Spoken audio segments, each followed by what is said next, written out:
Все это происходит 7 марта 2000 года на Чеченской Республике. Температура воздуха, по-моему, нулевая, даже очень прохладно. Стынут руки, холодно. А вон якобы мирные жители, которые там прячутся, бегают. Но здесь мирных жителей нет.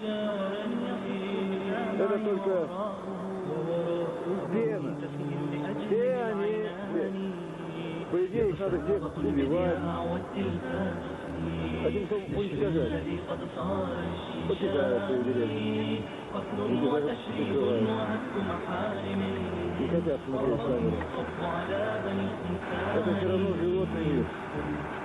كأنهم في هجعة لا يحفلون بوادر الحدثان يتسمعون وينظرون ولا ترى أقل لهم كالصم والعميان يا ويحكم يا مسلمون